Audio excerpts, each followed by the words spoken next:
The early aughts gave us some unforgettable performances, but it was particularly a golden age for comedy.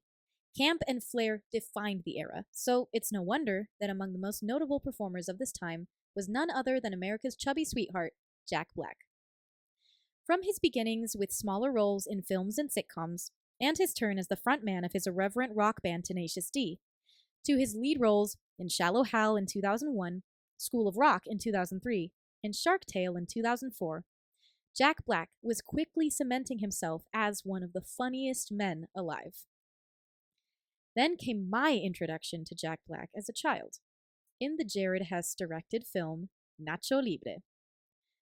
Nacho Libre was somewhat of a departure from his feature length film Napoleon Dynamite, which sees an alienated teen in the western United States help his new friend Pedro win the class presidency. In a completely new setting and an entirely fresh cast, this film about a monk with dreams to become a luchador seems primed to be a quirky cult classic. But with the sincerity of Jack Black as a leading man, the story's unlikely real life inspiration, and the help of School of Rock writer Mike White, Nacho Libre instead became something entirely original, absurdly hilarious, and surprisingly profound. In this video, I'll be talking about how Nacho Libre is unapologetically and unironically one of the greatest comedy movies ever made. Nacho Libre is the story of a young Mexican orphan in the 70s named Ignacio, who is taken in by a monastery after the death of his parents. Though he is raised to be a devout Catholic and eventually become a monk, he dreams to be a professional wrestler, a luchador. The movie begins with a few shots showing Ignacio stealing various materials from increasingly hilarious places, and then constructing a luchador mask, leggings, and cape using his impressive sewing skills. Unfortunately, he is caught by the nuns and is stripped, hosed down, and then redressed in his monk robes and placed back in the kitchen, where he makes a stew out of several dubiously edible ingredients. As the stew finishes cooking, grown-up Ignacio is revealed in the form of Jack Black, and he serves this concoction to the orphans. The inciting action is simple enough. After one day when Ignacio royally messes up his duties as a priest by A. visiting a sick man, forgetting he is only sick and performing last rites, reacting with horror when the man turns out to be alive, and then losing the orphans' jeeps to a homeless man who beats him up to take them, he is distracted by a familiar scene on his way back to the monastery. Dozens of people fawning over one of the best wrestlers in town, the legendary, the unbeatable Ramses. Disappointed at first to see someone else living his dream, a flyer announcing fights for amateur wrestlers, promising exposure and pay, catches his eye. The legend of Nacho is about to be born. Ignacio finds the homeless man who stole the orphans' jeeps, named Steven, and recruits him to be his right-hand man in the ring.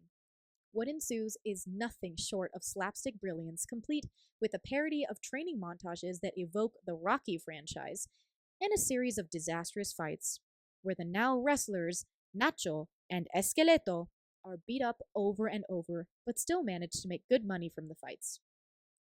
He uses the money he's earning to buy fresh ingredients for the kids in the orphanage and to impress the gorgeous nun, Sister Encarnacion, with his cooking skills and fancy new clothes. But Sister Encarnacion soon reminds him in a moment where he is almost caught out that she views wrestling as a sin, unless the money earned is used in pursuit of selfless desires. Nacho decides then that to win her heart and be right with God, he will commit to using his dream of becoming a professional wrestler to help the less fortunate. However, as fate would have it, when he is praying at the altar to be granted his wish, his robes catch on fire, and when he puts out the flames, his luchador uniform is revealed underneath. The jig now up, he decides that without the help of Esqueleto, who he had a falling out with, he will still go and fight the luchadores that night to make money for the orphans. But he loses the fight and decides to go into the wilderness to die, like the drama queen he is. Stephen finds him the next day and tells him he can't give up on his dreams yet because he still has to fight Ramses and win the grand prize so he can buy the bus he wanted to take the orphans on field trips with. So he does. And he holds his own more than would be expected. But Ramses remains the more skilled fighter. When it seems that all is lost and he is pinned to the floor of the ring by Ramses' massive foot, he sees the faces of Sister Encarnacion and the orphan children he takes care of, and they give him the strength to win the fight. They live happily ever after with their new bus that they can take trips with, Nacho proudly using his dream to help the orphans. One of the main reasons that Nacho Libre stands the test of time as not only a hilarious film, but a well-made one, is its emphasis on authenticity.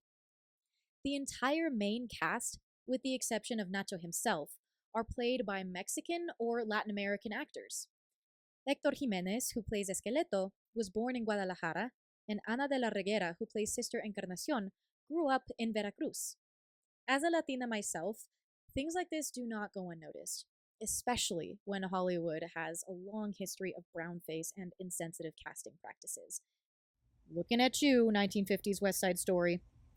With the emphasis on Mexico and Mexican people, the movie becomes more than a funny story.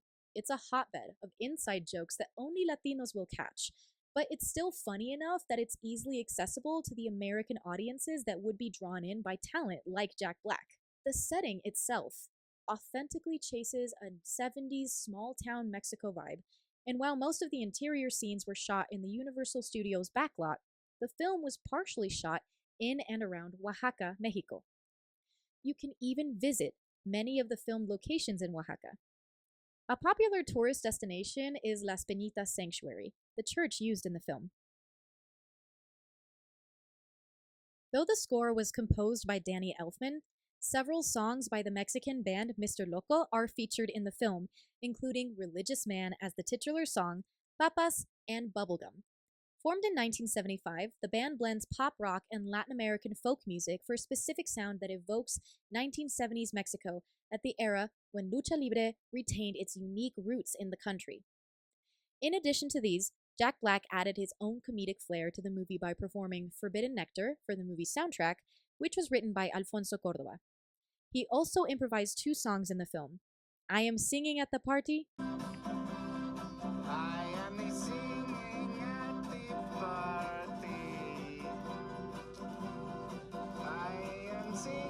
It's my turn to sing at the party. Everyone is dancing, happy party. But Ramses is not dancing, he does not dance at the parties. and Encarnacion. Encarnacion, Encarnacion,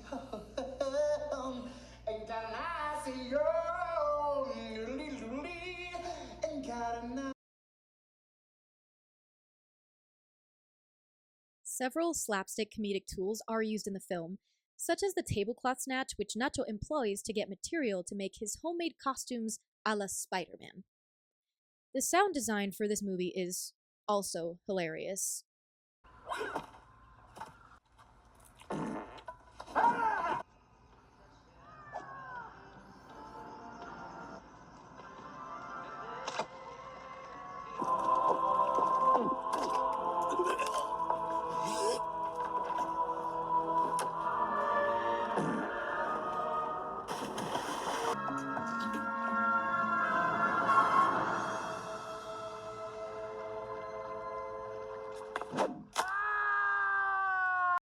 Not to mention the endlessly quotable lines such as, I don't believe in God.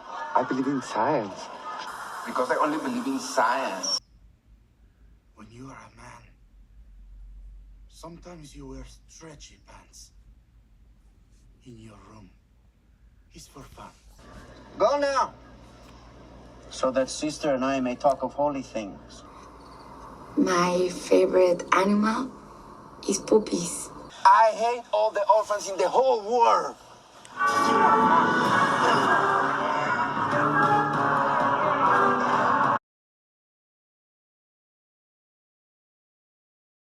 I'm a big believer that truth will always be stranger than fiction.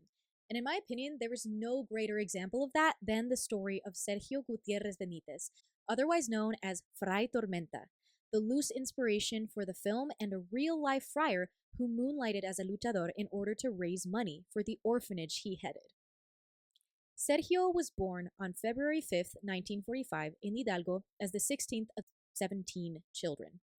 He had a troubled youth, and at age 22, at the time a drug addict and alcoholic, became interested in the priesthood. He got clean and was inducted into the Piarist order, that in addition to the usual vows of poverty, chastity, and obedience, practice a fourth vow, the special care of youth.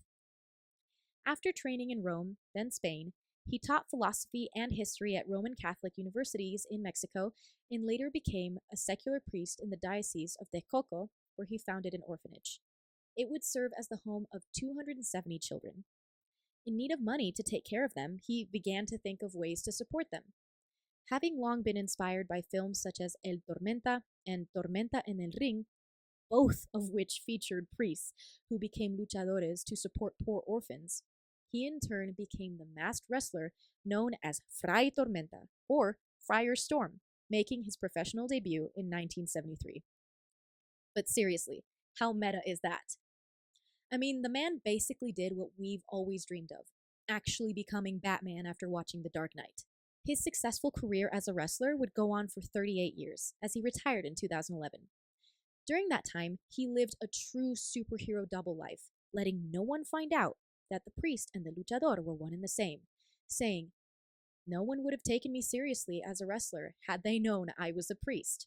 Eventually, however, he revealed his identity, and his infamy lives on in the new name he gave his orphanage, La Casa Hogar de los Cachorros de Fray Tormenta. Fray Tormenta's influence on pop culture lives beyond the screen, however. Several different video game characters are based off of him, including King from Tekken, Crasher Wake from Pokemon, Tizok from Fatal Fury, Leon from F-Zero, and Greco from Chrono Cross. It seems as though even now, the meta is still metaing. As I've discussed earlier in this video, I truly believe in the hilarity and the beauty of Nacho Libre. But the most important thing, I think, is that Nacho Libre believes in itself. Through parodying underdog sports movies like Rocky, it finds its own sincerity that is hard to match. When I first had the idea to make this video, it was after a rewatch of Nacho Libre since I hadn't seen it in about 12 years or so. It made me laugh harder than I could ever remember laughing at it. And I felt connected to the Mexican setting and characters as a Latina. But it also made me feel something that I didn't quite expect. It made me feel inspired and genuinely hopeful for the goodness of humanity and the power of simple acts of kindness to make the world a better place. Seeing Jack Black's bumbling Ignacio try to navigate a world that seems as though it wasn't made for him, one that actively rejects him at times, and triumphing not in spite of, but because of his differences, made me feel true hope of a kind that I don't think I'd felt in years. And that might sound silly or exaggerated, but I believe that that is the power of a truly masterful comedic film. The reason that Jack Black has gone on to be a household name is because he charms us again and again with his sincerity as an actor. Every role he plays feels so real to him that they in turn become real to us, and we root for him. We want to see this lovable idiot triumph no matter what. I mean, think about Po in Kung Fu Panda.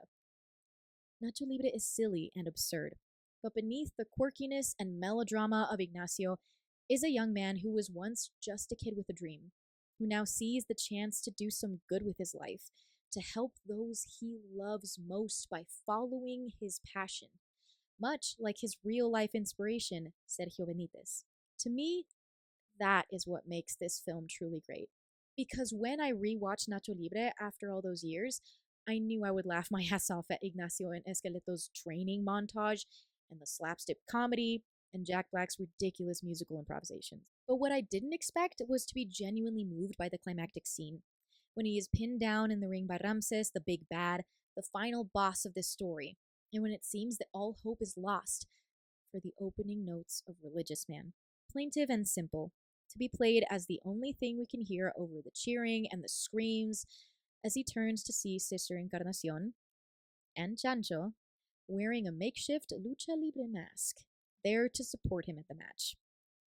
Then, as the rest of the orphans are revealed, each sporting their own homemade mask, implied to have been constructed by Sister Encarnacion herself, and Ignacio is filled with the strength to knock his opponent off his feet, I began to cheer, and I felt a knot in my throat. Even with Black's antics when he gives Ramses a wedgie, when he dances around the ring, and when he finally proves that God has in fact granted him his eagle powers by soaring through the air and tackling him and ultimately winning the match, I laughed so hard my belly ached.